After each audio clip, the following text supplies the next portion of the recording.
Hi, we're going to do some stenciling today. I'm going to show you how to do some acetate stencils first. There's going to be several different processes that we're going to show you to making stencils to doing for tattooing. This is the acetate we're going to be using today. First I'm going to show you some of the things that are used for making acetate stencils. This is a stencil cutter. When you purchase them, the needles are not adjusted to what you need, so you have to adjust properly to get the right markings in the acetate itself. About like so. And you should actually take this and snug this up, because hand tightening will not be enough to secure that needle in place.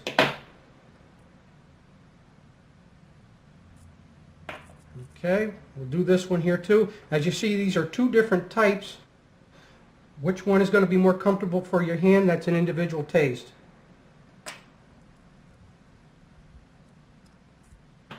Other type for cutting the acetate stencils is the electric with a diamond tip. We took a tracing of a gentleman that has a hand-picked tattoo that we're going to do some cover-up work on later on in the videotape. What I have done is I've had him pick out a design that he would like to cover this with, which was this particular design here, eliminating the skull in the center. Black is generally your only color that will cover for a hand-picked tattoo. So what we did was we got a tracing off of him, and then we took it and we put it in the design like this, so we know where we're going before we get there. Now, if you were to make a paper stencil, which we will get into later on, unfortunately, using a paper stencil, if you place this on the skin, you would not be able to see where your line work was to make your cover-up go proper. So, what we're going to do is, I've already done a tracing of this already ahead of time, taking out the skull, and in little tiny spots here I actually drew it just a tiny bit bigger. We're going to do a placement on this because we're not sure exactly which way is going to work best for Jim on this. We may take the design and go this way, or we may take it and we may take the design and put it going this way. That won't be determined until the time comes for the actual cover-up. But we do know that this design is the proper design. So what we're going to do first is we're going to take the acetate, and we're going to take the acetate and we're going to place it like this so we can see about how much acetate we're going to use on this. So we're going to take and we're going to cut ourselves out a square. This is a light board. This will enable you to see a design once you turn it upside down, because in order to do this to come out right when you put it on, Jim, you have to take the design. This is the front side of the tracing here, so we have to take it and actually turn it upside down.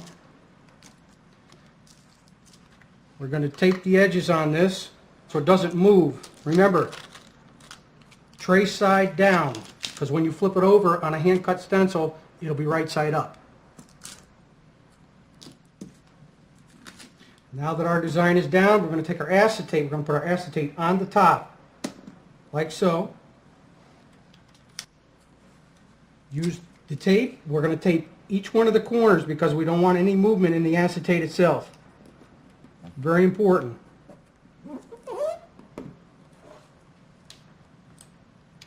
Okay, now I'm going to show you how to use an acetate stencil cutter itself. Again, a lot of it has to do with positioning, like you do when you tattoo. If you'll notice where my hand is positioned, it's positioned a lot like I do when I tattoo. But Your hands are going to sit just like they do on the skin for tattooing, but you're actually going to use your other hand for a guidance and to stabilize yourself as you're working. Now when you're pressing, if you look at the angle that I have the needle, I'm not straight up and down. I'm not way down. I'm primarily at probably about a 45-degree angle coming up. So I'm going to cut, and you're cutting towards yourself, not away, because if you go away, you will not have control of the needle.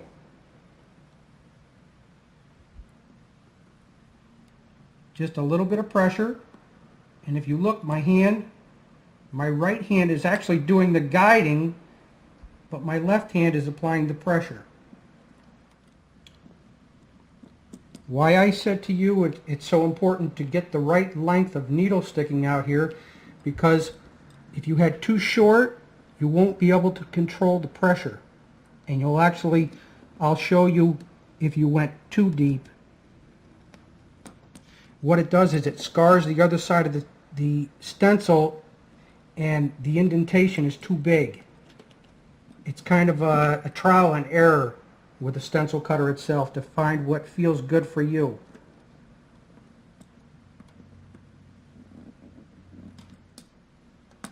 Now these are generally only used for single use, so you would make this for one customer and one customer only. You should properly clean this, even though it hasn't been used, by washing with an antibacterial soap and drying. You're also going to use what they call stencil powder. You should put that in a regular type of shaker, and I will show you about using that after. So the actual stencil will be ready to apply to the skin. It will actually leave a black stencil print on the skin to follow. You'll notice that your hand will get tired. You'll be surprised. It takes a while to build up where you can spend some time doing these, but you don't use that many of them, but it's nice to know that you know how to do it, and when a job comes with they are required to have one, you will be able to do it. I'm not going to actually use the other stencil cutter here, the one type that's just like this, but it's in a different size and a different shape. But I will use the electric just to let you see the difference. I actually like to take the stencil and kind of move it up so I can check it first before we actually remove it off the paper. Is if you take it and you raise it and you do this with it, so you can actually see where your lines are to make sure that you didn't miss any. Now I'm going to leave this little piece down here for just a minute, and what I'm going to do is I'm going to do a little bit of the electric stencil cutter just to let you see that it does work very well. Again, it's personal preference. Sometimes you have to adjust the speed on these. They're a bit on the noisy side sometimes. They don't have to be running that fast in order to cut an accurate stencil. I'm going to turn this on, and I'm going to gear this so it cuts the right stencil, and then I'm going to do just a little bit of work over here.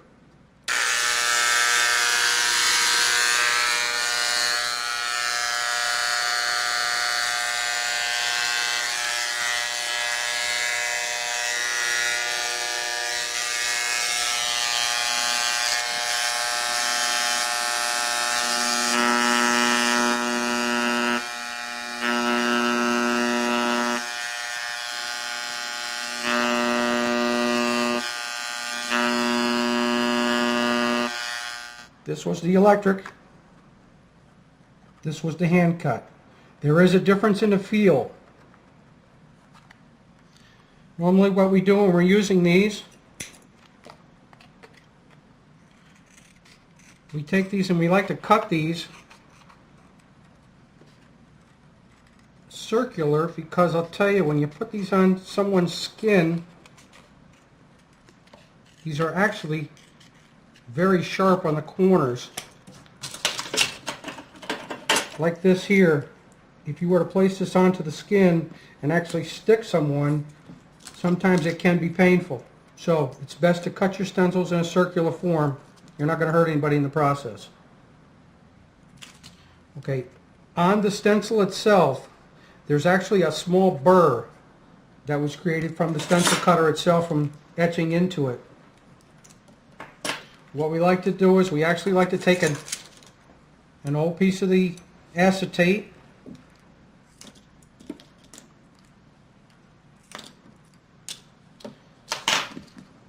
and we like to take it and rub it like this. If you listen very closely, you can hear it scratching across.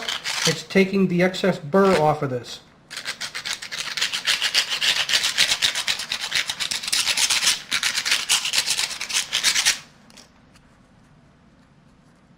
Nice and smooth. Okay, now we're going to peel off our tracing, which we turned upside down on a light board. This is your stencil. This is your cut side. This is your stenciled side. If you look, there's your cut on your stencil. You've made a perfect stencil. We're going to take Jim's design now, and we're going to place Jim's design down on the light board so you can see this. Again, if you look, Jim's design is going to fit right in there. And when you put the stencil print on, you'll be able to see that, versus trying to do it with a paper stencil, which you cannot see through. Now we're going to make a carbon stencil. We're going to take our carbon paper, we're going to place it underneath our tracing paper, carbon side up, so it comes out right side up on the design. Here, if you're going to do a reversal, you're going to flip it over and you will do your tracing again from this side.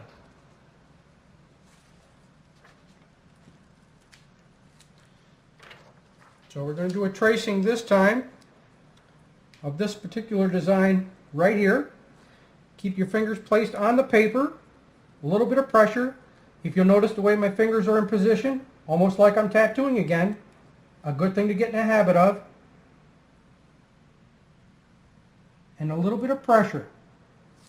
A pen works very well versus a pencil.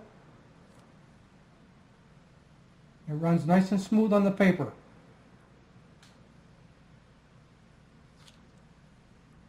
Always drawing in the same direction you're going. Try not to draw backwards. It's hard to see where you're going and be accurate. Be sure before you stop on your design to pick up your carbon. Check to make sure that all your line work is done. You can do that by generally just looking in the reflection of the light.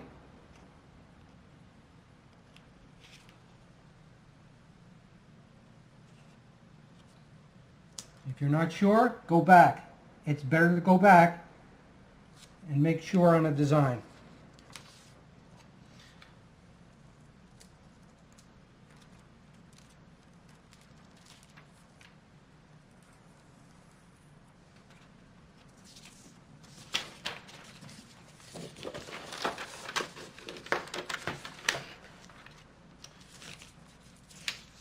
There's your copy.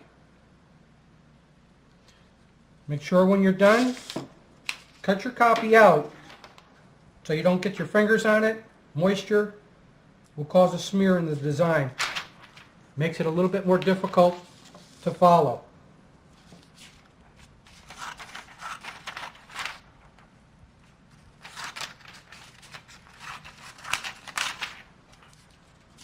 You do want to take your design and cut back on the excess paper. It makes it easier for the placement of the design and for your customer to see it.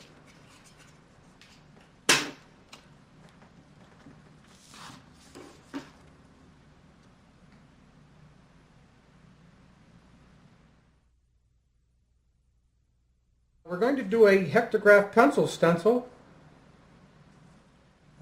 You want to work very careful with these type pencils. They work great.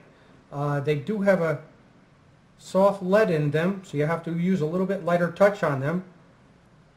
And we're going to show you how they work and what the stencils look like when they're finished.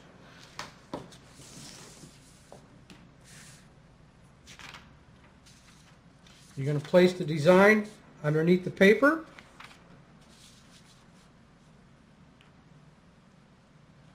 Again, applying a little bit of pressure so your design does not move underneath the paper.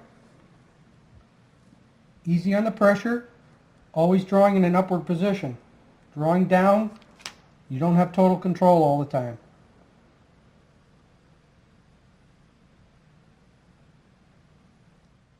Again, looking at the position of my hand, it's in the same place it would be if I was tattooing. Get yourself in a habit of working the same way all the time. You will be a better tattooer.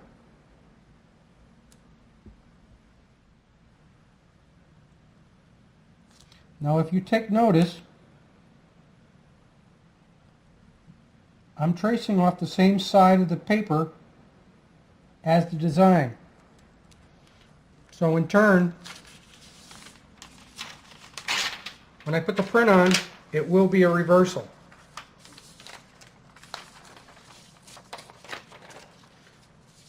We do want to bring that to your attention.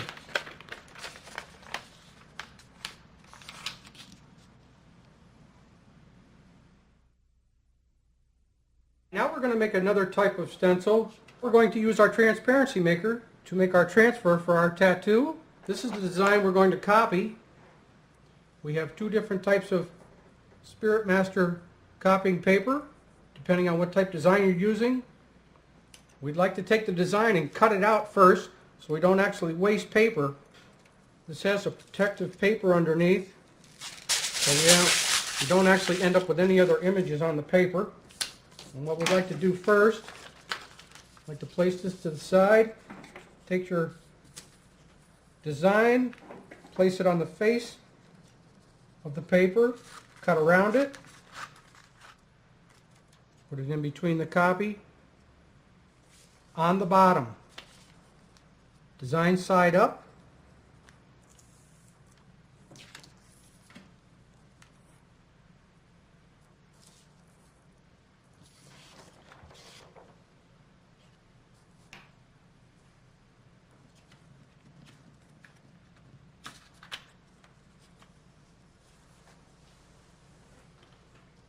We'll have an automatic feed, just press it nice and easy.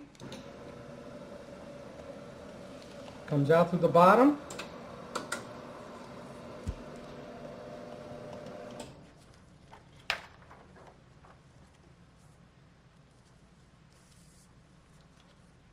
And there's your design.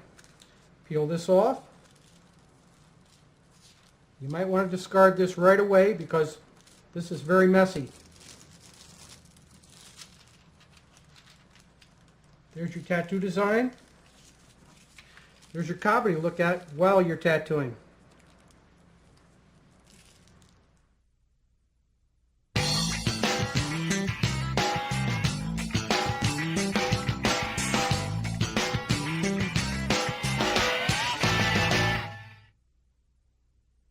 This is basically your bench setup for preparation for your getting ready to do some tattooing. You have your ultrasonic directly in front of you, which will have a cup in with water for rinsing out your machines.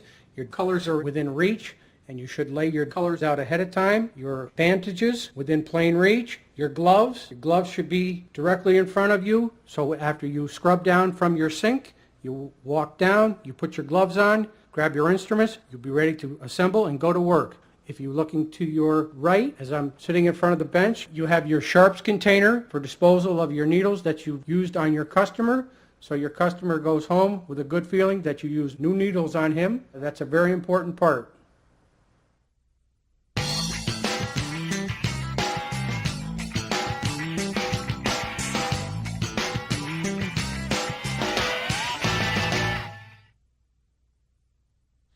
Okay, now we're going to get prepared to do some setup work, but we need to do a scrub down first.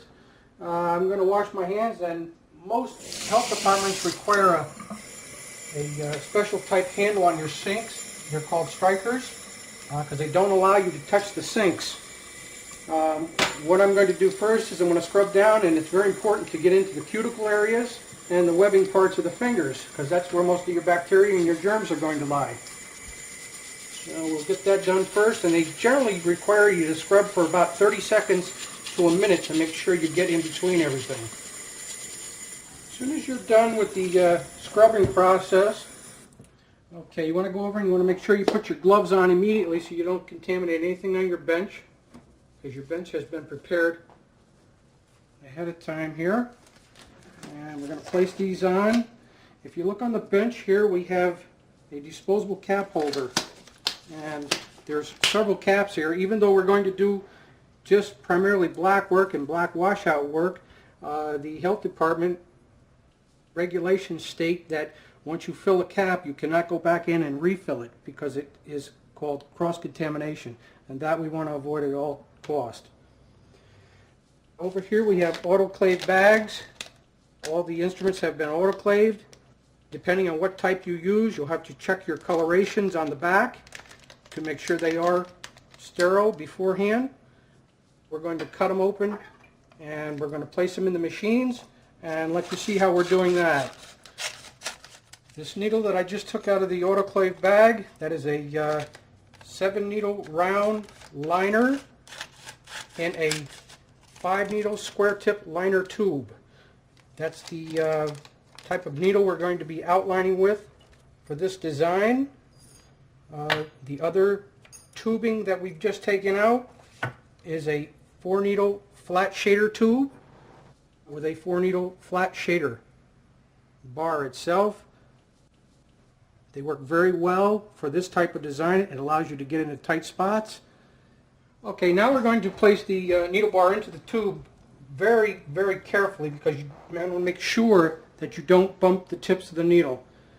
The loop itself should face to your left to make sure when it goes down into the tip that it goes in the correct place. Put your finger on the back of the bar, which will keep it secure inside the tube so it doesn't flop around and possibly damage the needle. It will enable you to put the tube in the machine and still be in control.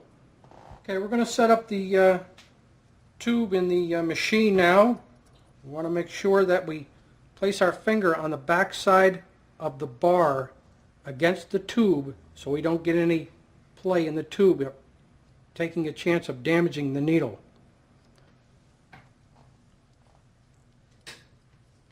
Always hold the machine towards you so you can see exactly what you're doing. If you watch my fingers on my left hand, it's going behind the machine here because I'm going to put a little bit of pressure on the machine between my forefinger and my thumb, and my 2 fingers here are keeping the tube in place. I'm going to place the needle bar on, making sure that the needle bar is snug against the grommet, because if there's play between the grommet and the bar, there will be splashing and puddles on the skin that you don't want. I'm going to do an adjustment on the tube in 1 second. I'm going to put the rubber bands down first. Very important to get your rubber bands in place. It's important to make sure they're nice and even coming across. If you've got your bands twisted here, it will cause a different tension against the bar itself. So get them on nice and smooth. You're going to do the adjustment on the tube and the needle bar now. I'm going to place this against the paper so you can see that the end of the needle bar is just going to be sticking out at the end of the tip. I'm going to bring it up.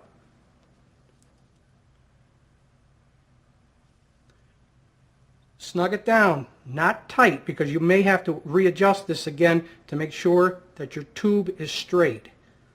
We're going to take the machine,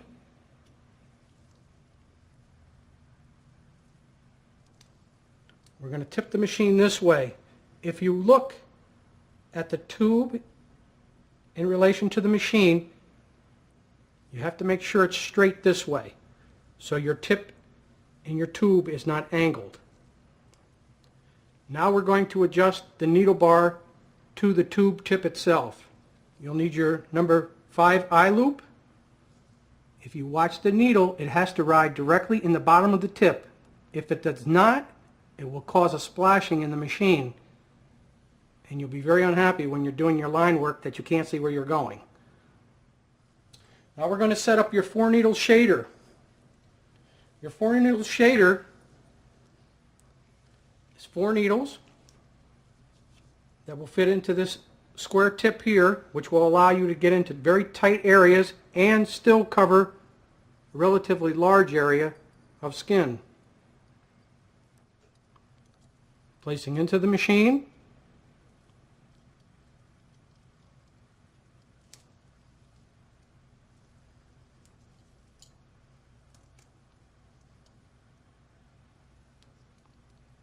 Onto the armature bar, snug, no play. Placing the rubber bands evenly. Okay, we have our needle bar into the tube. Now it's very important to make sure that you don't have too much needle sticking out the end of the tube tip itself, because if it does, it will hang up in the skin and cause skin damage. If you look very closely, there's a tiny, tiny bit of needle sticking out the end of the tube tip itself.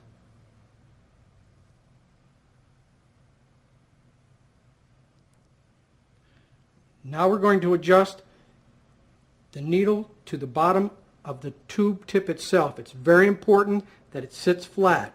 If it does not sit flat, it will not feed properly, and you will end up with big puddles on the skin. So we're going to look down inside, making sure the needle is flat in the bottom of the tube tip. Okay, then we snug our machine down.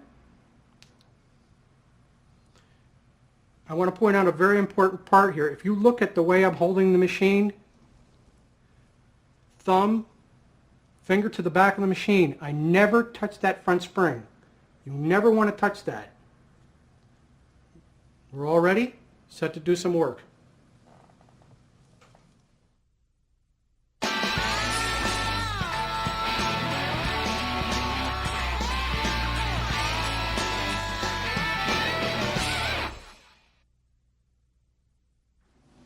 Okay, first I'm going to shave your leg and prep it, and then I'm going to put the Hibiclens on, which will actually absorb the stencil print I'm going to place onto you first.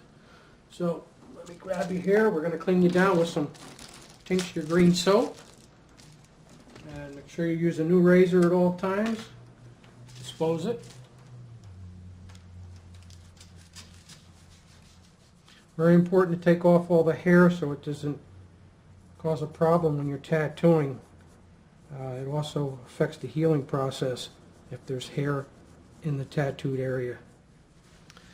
After the shaving, you want to go through and check to make sure that you got all the hair off.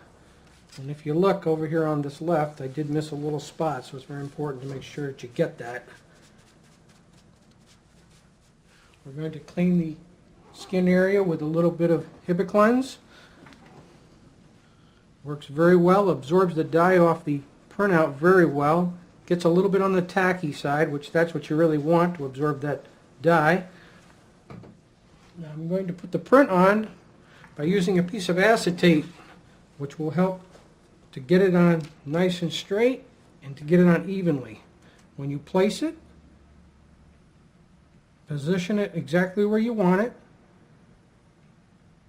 Put it down. Press up on the design evenly to the top, then bend it.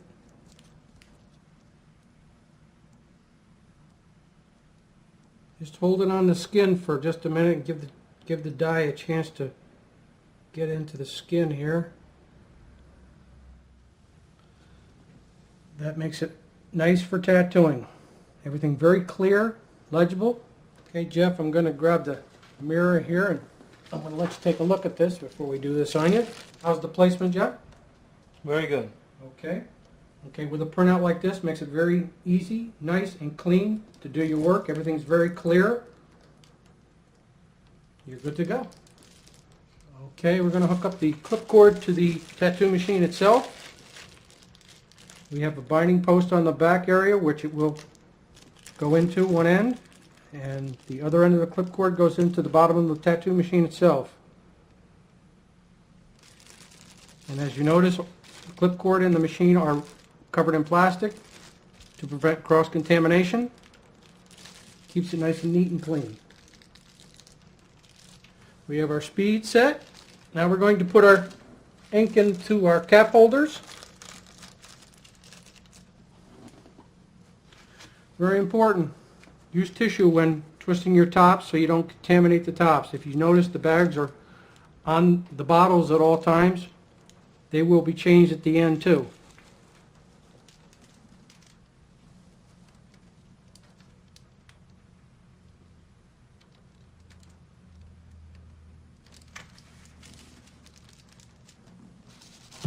You can fill a few caps in your cap holder for using black, because black does not separate like regular colors do, because there's a different chemical mix for the inks themselves when you're dealing with color versus black. I'm going to put a little bit of Vaseline on the top of my hand, which will save me from going back and forth during working time. And I also, before I tattoo, I will place a tiny bit of Vaseline on the skin, because when you're tattooing itself, it helps to keep the ink from running.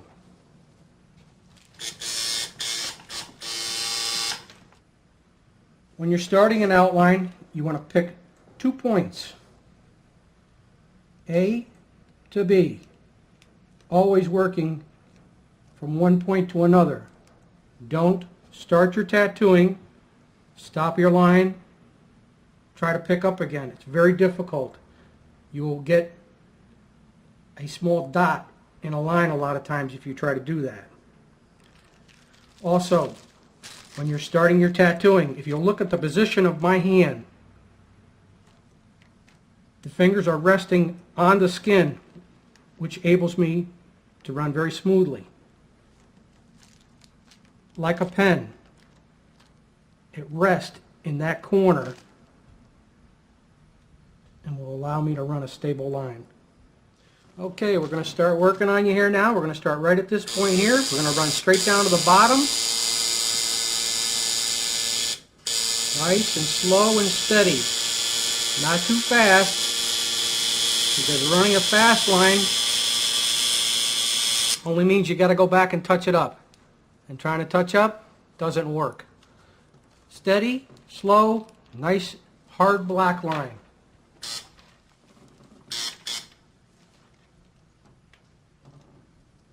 A little bit of Vaseline. You notice I'm not getting big puddles on the skin. Why? Because the needle's set right, the little bit extra Vaseline I'm using, and being steady.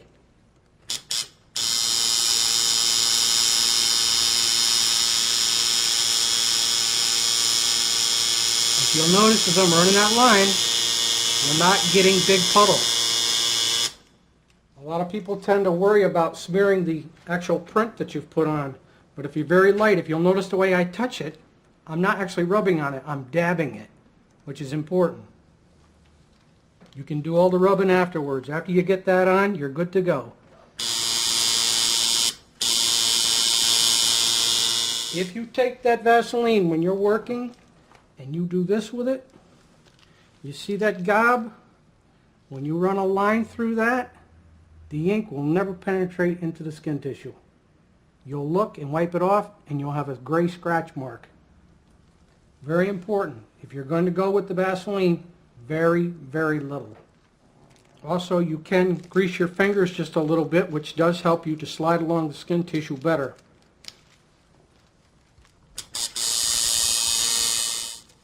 Make sure you're keeping the skin tissue tight. If you look, my forefinger and my thumb, I'm not squeezing like this, because believe it or not, when you're tattooing, if you're squeezing too hard, you're making the tissue too tight, and what happens is you actually end up cutting the tissue. You have to find it something that's comfortable for you. If you'll notice, I'm not squeezing real hard.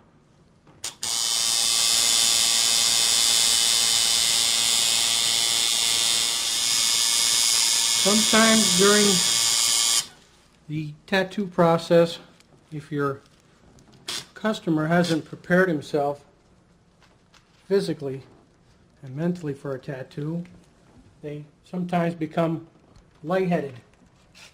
So sometimes you may have to work a little slower, or you may have to take a little break, or you may have to give your customer some water.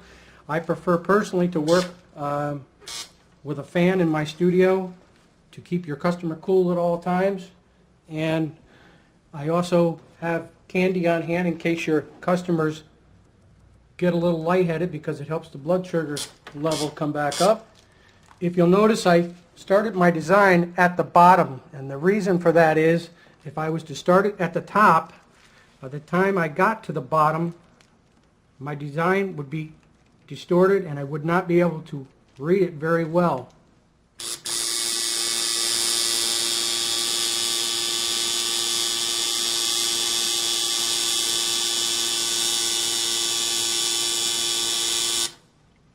You see the position of my fingers? That's why I say, stay in that position. Get used to doing it one way. If you notice when I'm working, I'm always trying to work this way or this way. If you take your tattoo machine and you're working this way, you're drawing the machine in a backwards motion, and remember, it goes back to making sure the needle is sitting flush in the bottom of the tube. So try to visualize you're actually picking up the needle from the bottom of the tube, and you will get a bad line.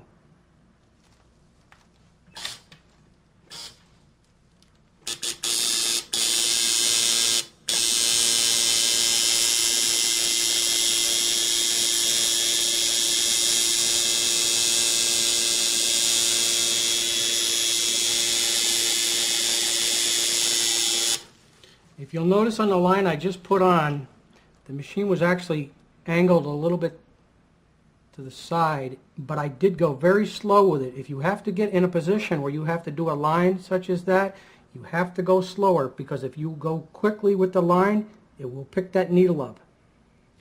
When I spoke to you earlier about stopping in the middle of a line, if you have to do it and you've got to pick up on a line, you have to go back. When you start the line, you have to go back just a little bit from where you stopped, so you won't end up with a dot in the line. If you look, I stopped right here, so I can show you how to pick up on a line without being detected within your design. You have to start back. You actually have to start back on the line a little bit from where you left off, so you can work the line in here, and then continue on and make your line.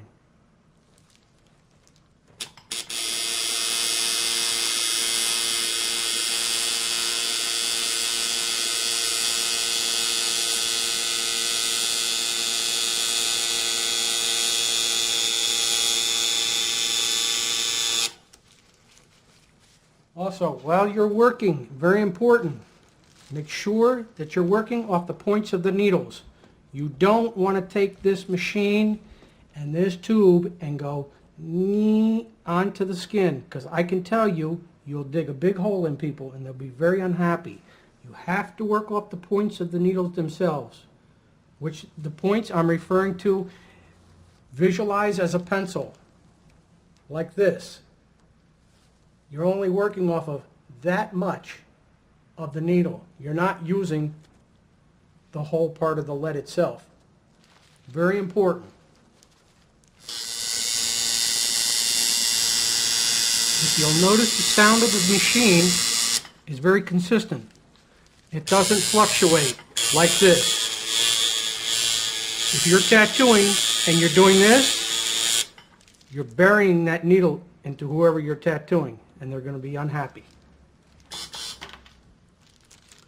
If you'll notice the angle that I have the tattoo machine itself,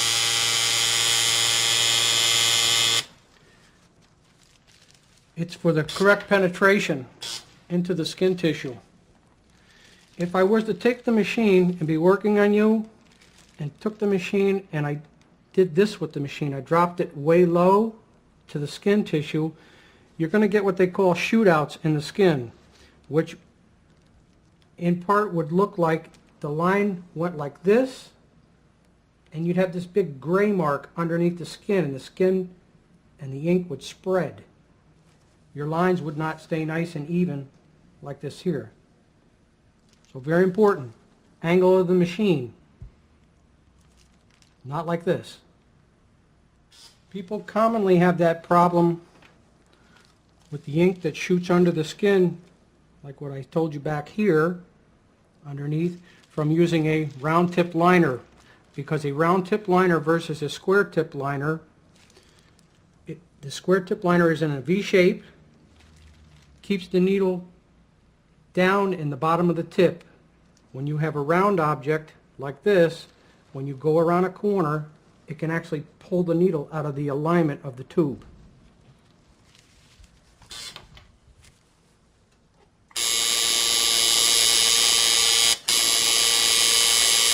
This is one where I'm going to go with the machine a little backwards here, but I'm going to go very slow so I make sure I get the proper penetration. Then I'm going to turn and come back in the correct position.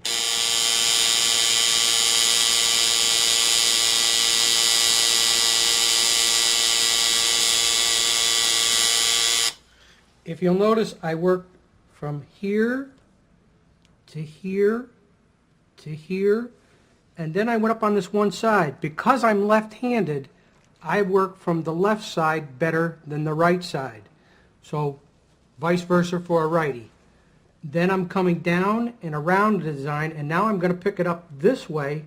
For a lefty, it's great. For a righty, he would have started here and worked from this side and then worked over.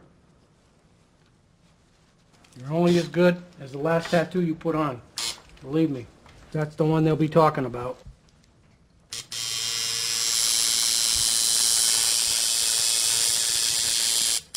Now I'm going to run this line here. Now I've got to get myself in a little bit different position because I'm not going to take it and go like this with it. That's too long of a line to try to pull backwards. I'm actually going to get in position and I'm going to run the line straight up so it keeps the needle in the bottom of the tube. Very important.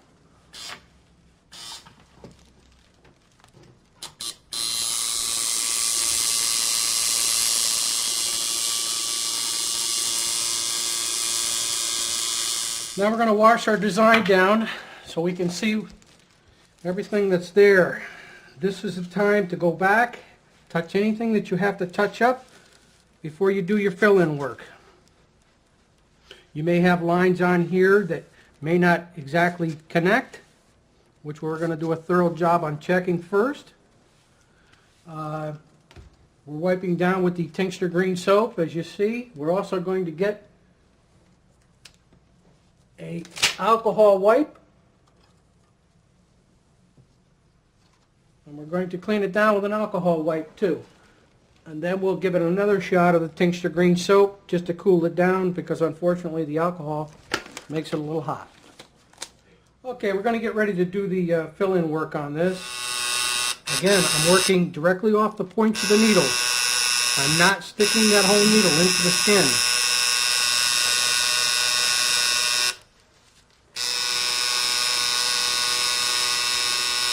Now we're starting to do what they call shading. I'm going in, I'm setting the ink in, and then I'm feathering the ink out. So I get more of what they call like an airbrush effect. With a 4-needle shader, again, it will allow you to get into the tight areas and still get that airbrush effect on the tattoo. Very important to not overwork the skin area. If you'll notice, I try to go back in, work the area twice, leave it. if you go in there too many times, you'll actually chew the skin tissue up. Now if you'll look at my machine just before I'm going to touch it, if you'll come in close, you can see, you see the blot of ink that's on the outer side here? There's like a drop that is accumulated on the outside. You want to make sure, that's why you'll see me do this sometimes, because if you go on the skin with that, sometimes you'll pick up a good sized puddle. And as you see, it's nice and square now. You're not going to get that, big puddling. Something to watch for. If you'll notice, I'm going into this corner at a little bit of an angle, like this. I'm not taking the machine and doing this with it, because if you go in this motion, you'll actually cut the skin wide open. If you'll notice, what I'm doing is I'm doing this. A little bit of a circular motion, but enough where I'm not coming up in there and going straight up with it.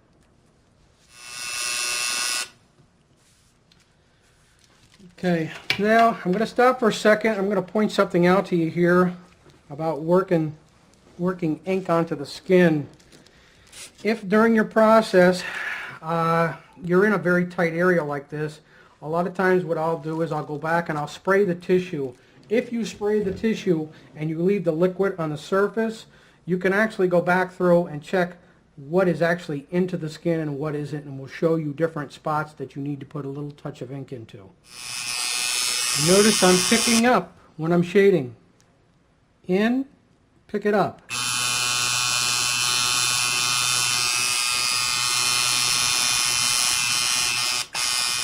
When shading, try to get in as close as you can to the line before you shade out, without actually going into the line. That will make your black much more even.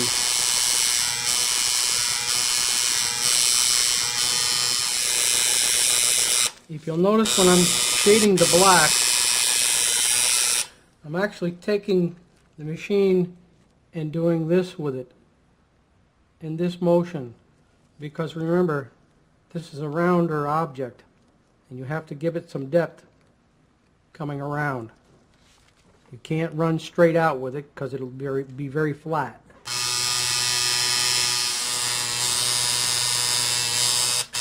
If you'll notice the angle of my hand, if you look at my fingers are not like they were when I outlined, because when I outlined, I was like this. This, I have to be up so I can see where the ink is flowing. I'm up above the design.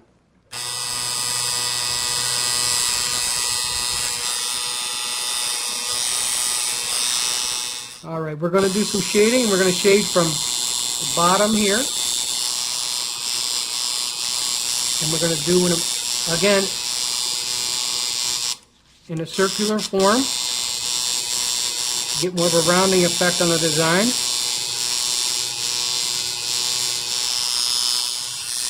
I've switched away. I've placed my hand on the skin because being back here is too difficult at this time. So now I'm going to move to this type here, which you can spread your fingers and still get the tissue plenty tight enough to get the correct penetration.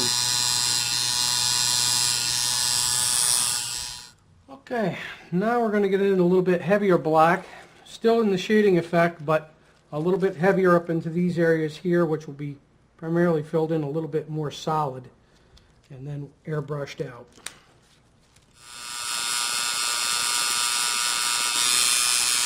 When we're doing more of the solid type work in here for the harder black, if you'll notice, I'm working in small circular motions such as this here to be more thorough. If I was to take the tattoo machine and do this, it would not be very thorough and there'd be holes all through the black. Notice that my fingers are in a different position again. They're not down here like I did when I lined. When you're lining, you have to be down. When you shade, sometimes you have to be up above so you can see what you're doing.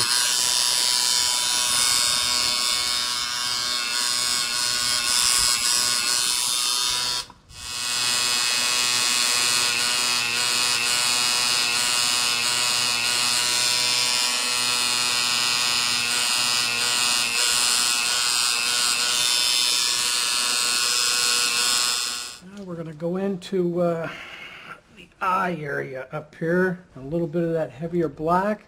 And then we'll be getting into what they call a little bit of washout, which is like a watered down black. It's regular straight black. It's diluted with distilled water to the darkness or the lightness that you prefer. I like personally to mix up bottles with different shades. It makes the job much easier. Just make sure that you shake them before you use them.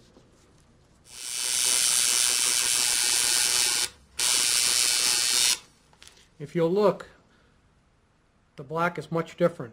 This is a very light black.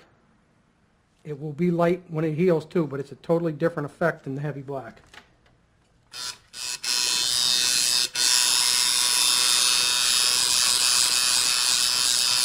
What I'm going to do is I'm going to actually change the black just a little bit. I'm going to work a little lighter black than what I'm working here, and then I'll work up, and you'll see the black actually get lighter as I get to the top to give more of a rounding effect.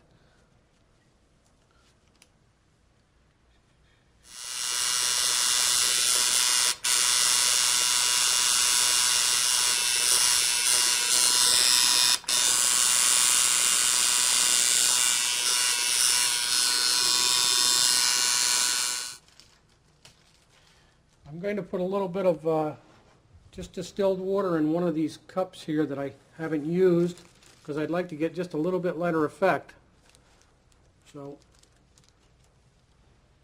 and sometimes from dipping into the black consistency gets a little bit too dark. So I'd like to have plain distilled water to wash out in too. Will allow me to get lighter as I'm going up on the top of the head.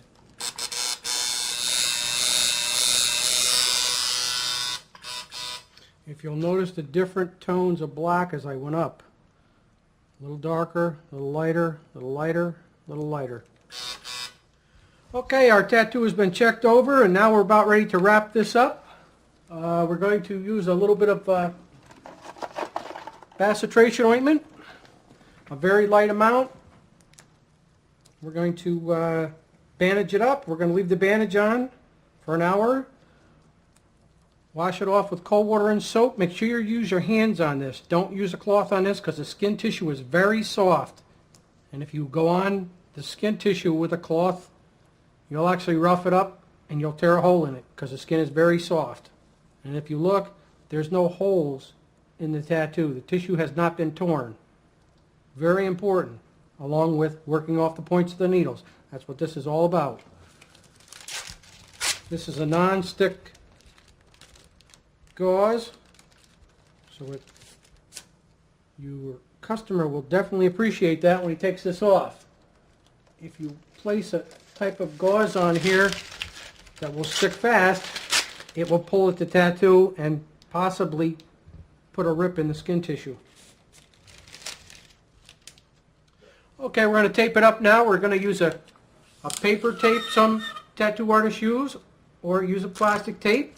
Works very well.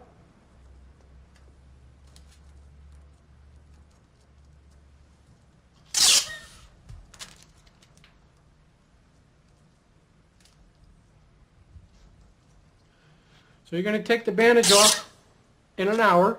You're going to wash this with cold water and soap. Put a very light amount of bacitracin. Be very careful how much you put on, because if you apply too much on, it does make the tattoo mucky and gooey. After you've done that process, pat it dry, put the bacitracin on, cover this in regular plastic saran wrap, change it twice a day for 3 days. It is okay to leave the plastic off, providing you don't have pants rubbing on it. If you're sitting in your home, let it air. The air is good for it. Still, make sure it has the bacitracin on it. After 3 days, stop using it. Apply a little bit of cocoa butter, aloe vera lotion, anything of that nature. Any kind of moisturizer works very well.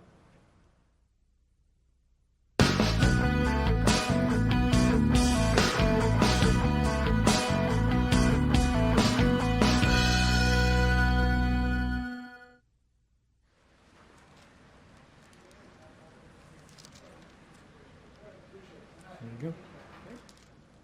How's it look, Bill? Pretty good. Okay, center it up nice. Yeah. Okay. Ready to go. Okay, we're going to start our new outline. Remember, at the bottom,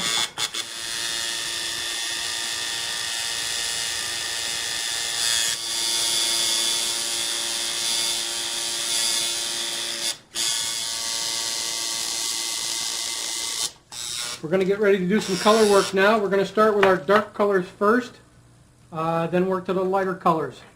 It's much better that way. Your colors stay brighter, because if you put a dark color on after you put your light colors on, they mesh in together and they distort the coloration. We have our colors already set out, and we're going to start off with our Venetian brown. This is in the Voodoo brand colors. A little bit of Vaseline. Helps keep the ink concentrated up here again.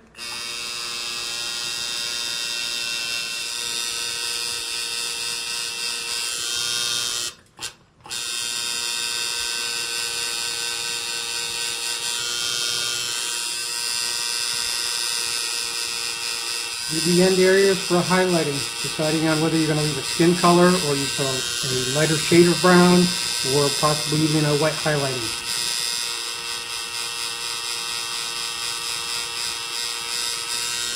We're going to rinse out. We've been rinsing out in an ultrasonic cleaner with water in a cup. This cleans out the color, so you don't get what they call a flushback in tattooing, which will be a mixture of a brown and your next color, which would give you a distorted looking color into the skin. As you see, we're not picking up anything.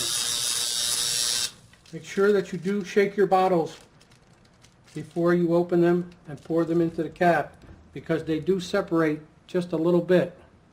And that little bit could make a difference in the consistency that you're going to put into the skin.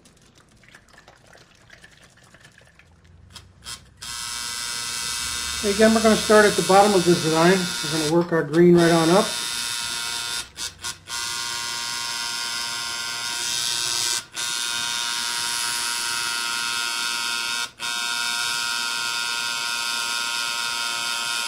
Remember, small circular motion.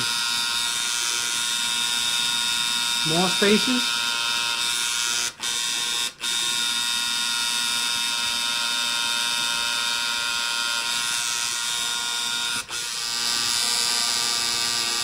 Small circular motions.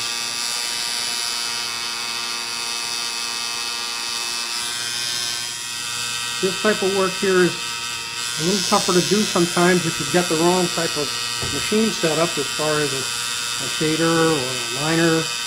This is being done with a 7-needle outliner and a 4-needle flat shader. Again, because the 4-needle flat shader does allow you to put a lot of ink in, but still get inside the tight areas. Sometimes with a bigger needle, you can't get inside and get things nice and tight. See how tight you can get in with that 4-needle shader, but it still packs the color.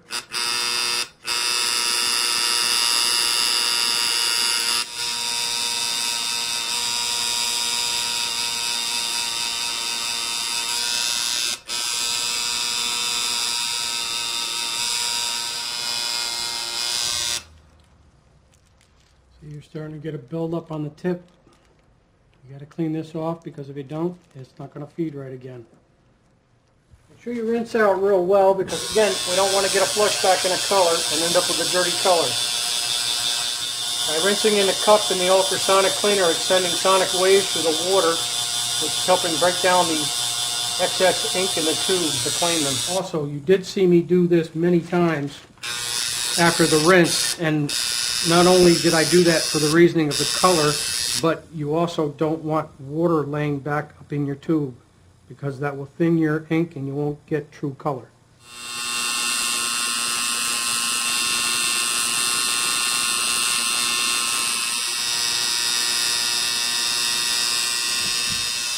Nice and easy with that orange.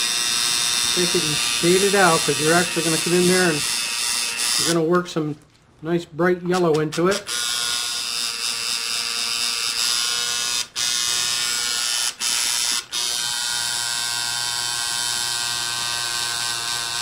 Rinse it down and get a look-see. If we have to go back and touch anything. Coming down to the end. Got the yellow to go. Be sure not to overwork the yellow. Yellow's a funny color. It looks like it's not in, but believe me, if you work it twice and you work it thorough, it's in. Guys make very big mistakes. They overwork yellow, and by overworking it, you actually do more damage than good. Right along the edge of the green. Very, very little circles. Let's pull that yellow right into the green. That's the big advantage of working a 4-needle shader. You can get right into those tight spots. Now I'm starting to get dirty color. I'm starting to get what they call that flush back I've been telling you about. It's more apt to show up with yellow because it's being such a light color. So now this is a case of having to rinse out again and then start again with the yellow. In this particular case, I'm not only going to rinse out, I'm actually going to stop and I'm going to refill.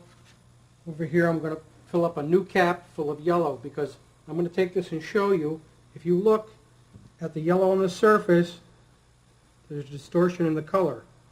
That means you're going to end up with muddy color again.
The extra time is worth it to build a good reputation. People will respect you and will come back to you for that, believe me. So you're going to take the bandage off in about an hour, wash it off with cold water and soap, make sure you use your hands on it, pat it dry, put a very light coat of Bacitracin on it, cover it up in regular plastic saran wrap, change it twice a day for 3 days, no longer than 3 days. Do not over apply the Bacitracin. If you do, you'll make it mucky and gooey. Very good. Okay? All right, thank you, sir. Thank you very much.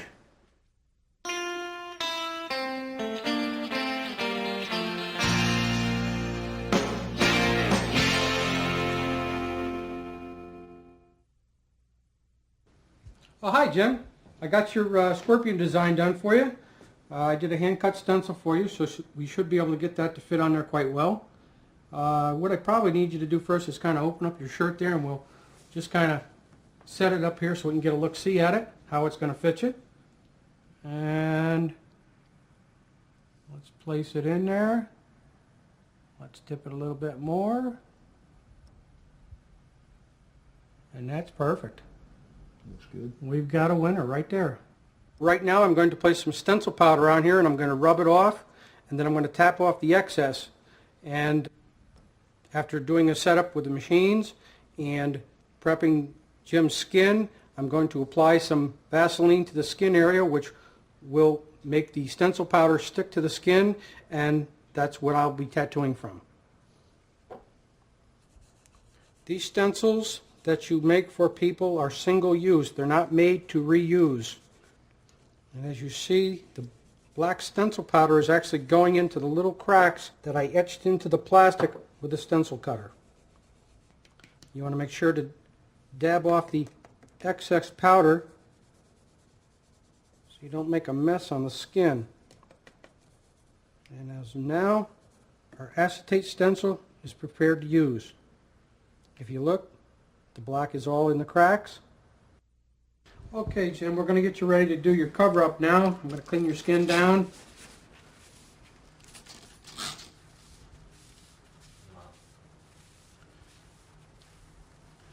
Let me grab some Vaseline here. We're going to prep the skin with this because this is going to hold the black stencil powder that I put on the stencil earlier.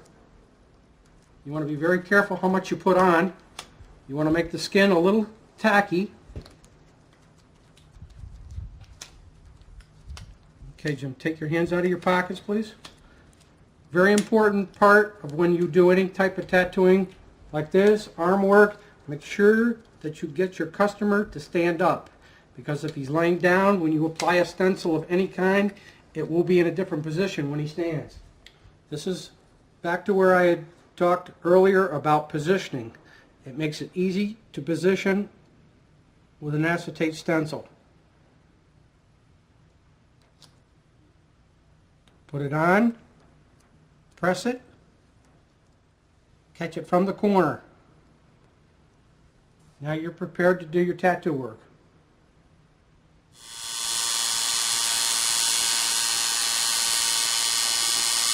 Make sure you keep that skin tight at all times. If you notice, I am going back and forth on each side, trying to bring the sides up semi-equally so I'm not coming in contact with any of the stencil as I'm working. I'm going to wash it down. We'll get a look-see. If there's any touch-up work that needs to be done, we'll do it at this time.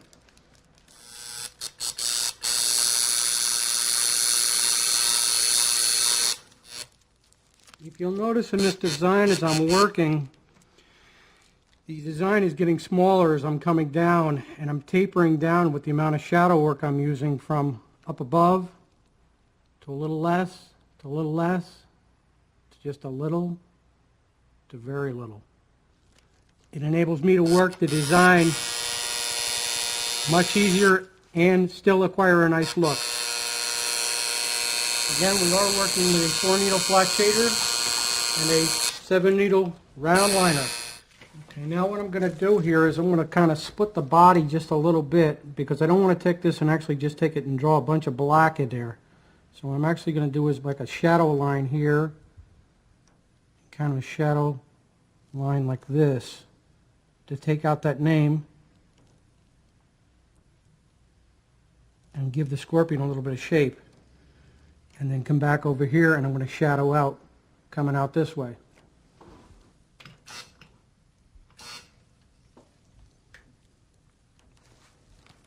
I'm going to do it very light.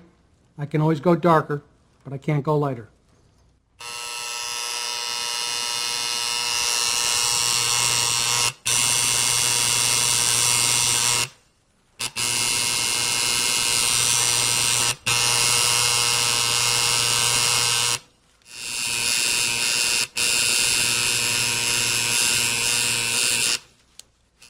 If you'll notice, I'm shading in more of a rounded motion because I'm trying to give some texture to the design and not just put the black on and put it on flat.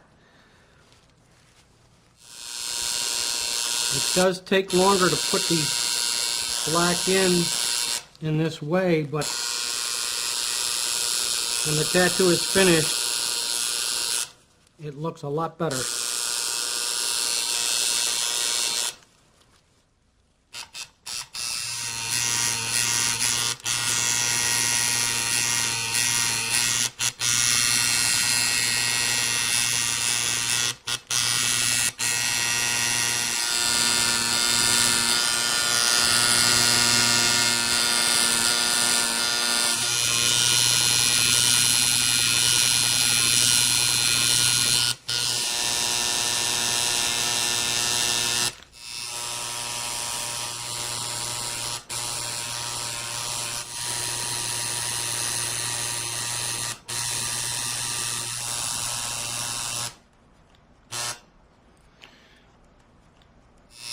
This is more of a shadowing effect just to show that there would be an image on there and it would actually cast a shadow up on the upper section because the light is coming from the front, casting the shadow off the body onto the skin.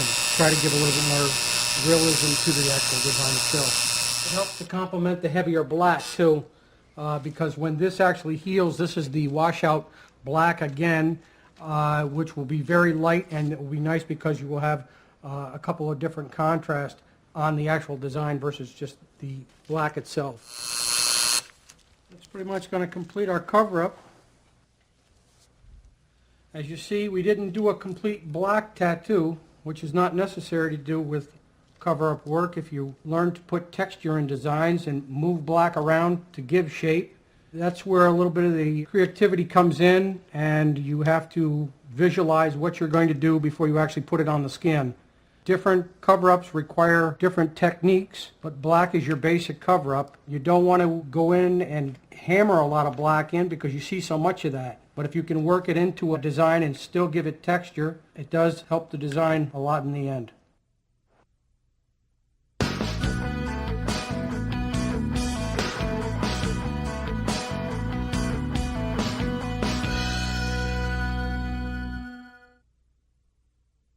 We're going to talk a little bit about sterilization here.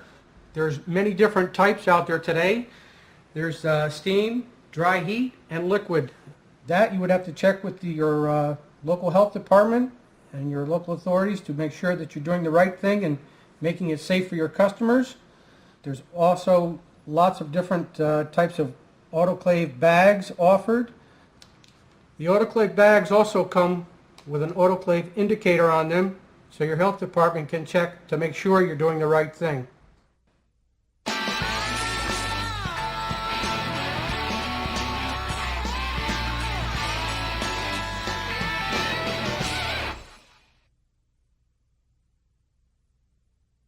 We're going to go over some different types of machines that are offered on the market today. We're actually going to start off with a Puma tattoo machine. There's many different styles of machines, weights, coil wraps themselves. There are 8 wrap coils out there being offered, 10 wrap coils depending on your personal preference. This machine here is a 14 needle round shader used for your variants of different types of tattooing, some for fill-in and shade work, some for thick line work for different types of designs. A very important part of the machine itself is the rubber bands, because that's going to give you your stabilization in your tube to prevent your needle bar from fluctuating off the bottom down here, which would cause splatter in the machine. You should change these on a regular basis to keep your tension against your bar consistent. Consistency is very important. We're going to go into a regular Supreme machine. An important part on this, again, I bring back from earlier in the video, is the grommets that connect from the bar to the armature bar. No play within. Fluctuation, spray in the machine again. You should change these on a regular basis. Now we're going to come out to the Reaper. This is one of the 2 machines that I referred to earlier in the video, which was probably one of the best tattoo machines put out on the market today. An important part of this machine runs with 10 wrap coils in it, which gives you a little extra punch, which sometimes you do need within a machine. This is a 7 needle liner bar and a 5 needle square tip. This machine here is the Puma machine. This will give you a little bit more variance in certain areas.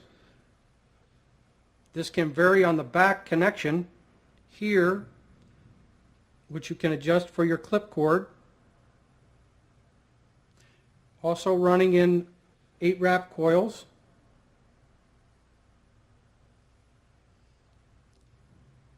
All the machines that you see here run with capacitors on them. You can vary on the capacitor themselves. This is a 6-needle flat shader. This is the Wolverine. This goes with the Reaper. An important part with these machines, as is all machines, you never, ever pick up a machine and press on the front springs. If you do that, you will throw the whole adjustment of the machine out, because it's very important to stay consistent on your contact point and your contact screw being the same gap. Okay, this here is a lightweight machine. It's exactly what it says it is. It's a lightweight. It's lighter than a lot of these other machines and feels more comfortable in the hand. Again, it's a personal preference. An important part of the spring setup in the machine is to make sure that you don't get a carbon buildup between your contact point and your contact screw. That you can take and file out with a contact file.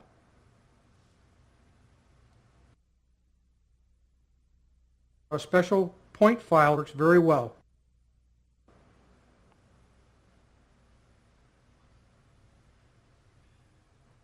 Now I'm going to show you the Stinger machine, which is primarily used for outlining.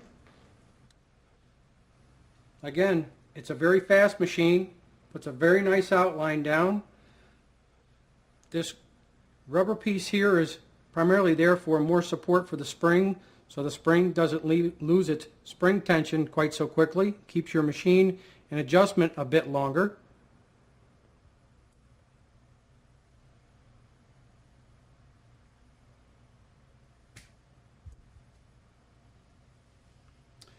Now we're going to talk a little bit about needles and the way you get them from the manufacturers. This here is a single needle liner. It has a protective coating on it, which protects the points of the needle so they don't become damaged. I'm going to pull this off.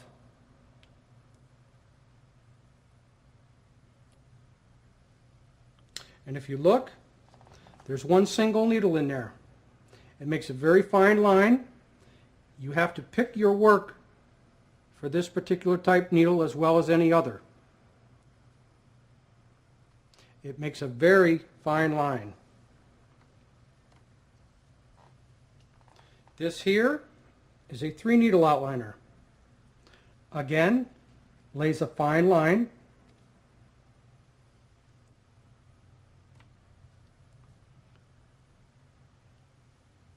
This is a 4-needle outliner. You will need all different sizes of needles to do the proper jobs during your tattooing procedures. Sometimes you will actually probably set up 3, 4, 5 machines sometimes to do one particular tattoo to acquire a certain style. This here is a 5-needle round liner. The line will get a little bit fatter the more needles that you add into the group.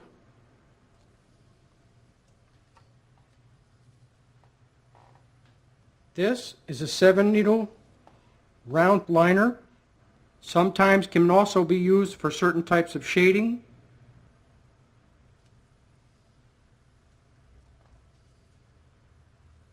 Okay, this is a 4-needle flat shader, which is a very good needle to use. It does fill a nice size area in, and it does allow you to get into tight areas.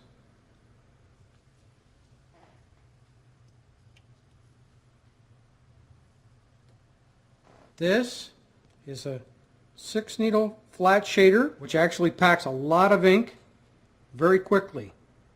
It's not as easy to maneuver around, but it is great for packing in big areas.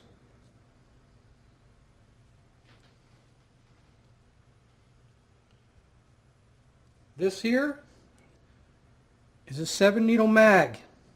The needles are stacked. They pack a lot of ink. They're very quick. You have to be very quick with these.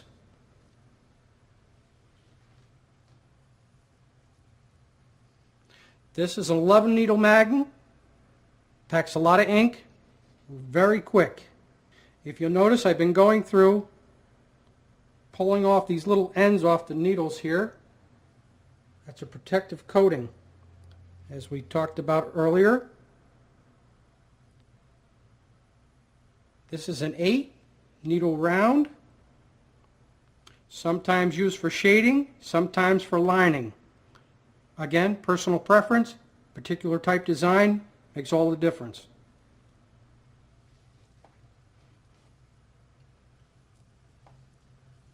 This is a 14-needle round shader. Again, used for the same purposes. Sometimes shading, sometimes lining. Why I pulled these ends off here, I have to check these because of this type of coating that's put on here to protect these. If you'll notice, I have 3 different types of eye loops out here. I have a 5 power, a 15 power, and a 22 power. What I'm going to do is I'm going to check the needle itself to make sure that there's no particles from the protective coating in between the needles.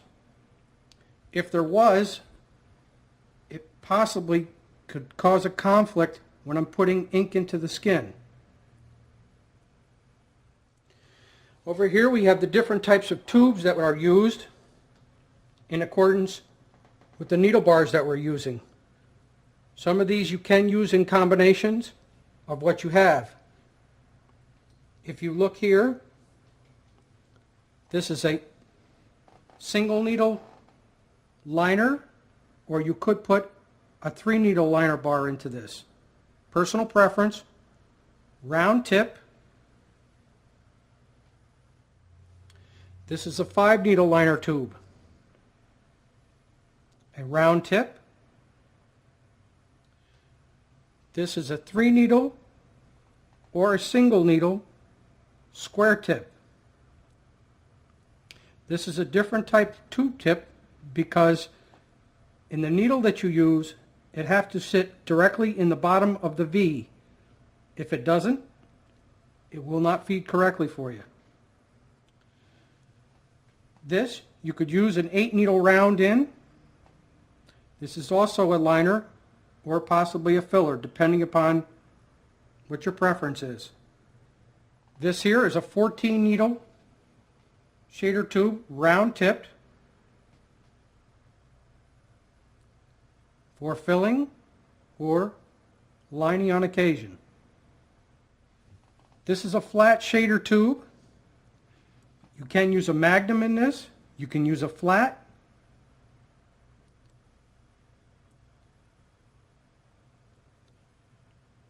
Why the tube tip is as wide as it is?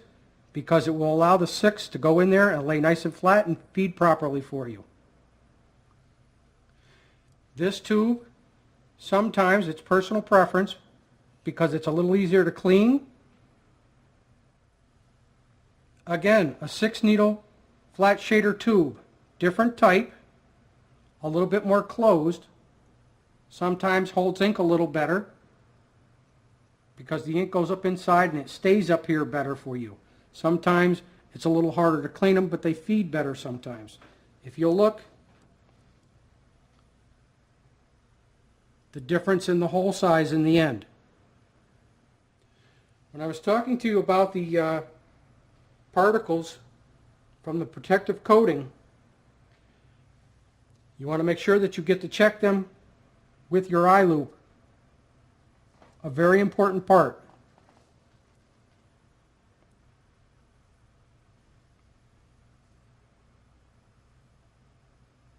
You should clean your needle bars before autoclaving them.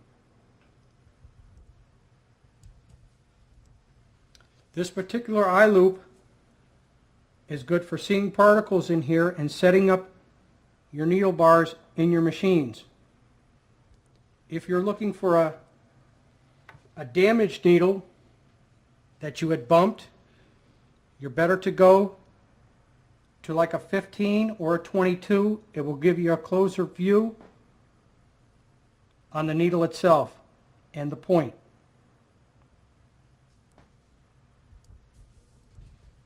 We have up here, we have a type of spray that's being offered out now. It's spray ice. It can be used on tattoos after they're done to help swelling, taking away some of the stinging sensation that sometimes tattoos cause.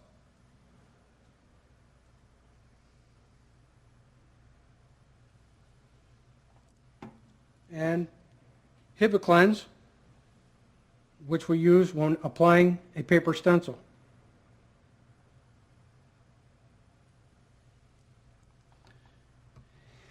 If you have problems or questions on what we've explained to you here, you're best to refer back to Tattooing from A to Z. There's photographs, written documentation of what goes on with the machine, and it's just very informational. We'd like to talk a little bit also about the Lexan tubes that are offered. A 3-needle round tip. The sterilization for them are steam or liquid. This is a 3-needle square tip. Remember, in using a square tip liner, the needle has to sit in the bottom of the tip. This Lexan tube here is a 4-needle flat shader.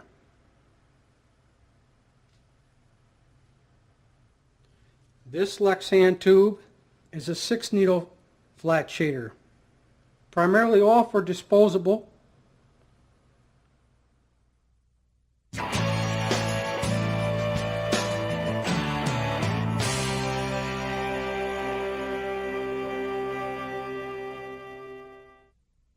Now we're going to tell you about the parts upon the machine in case you have to call up and order parts at any time.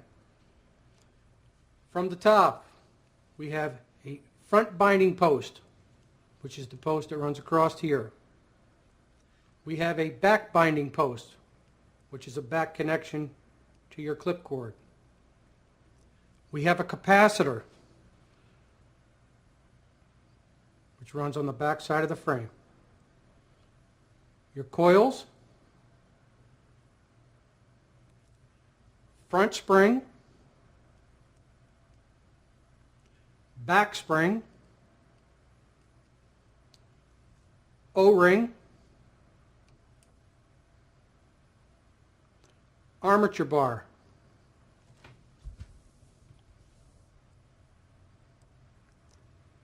armature bar nipple,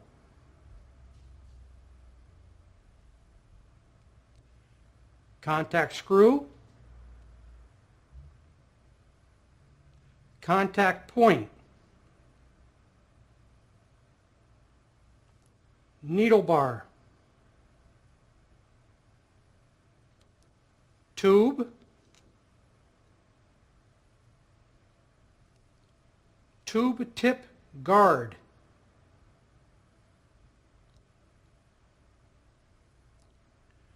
lever lock fastener device, frame, black nylon screw for holding in the contact screw, rubber bands, number 12s.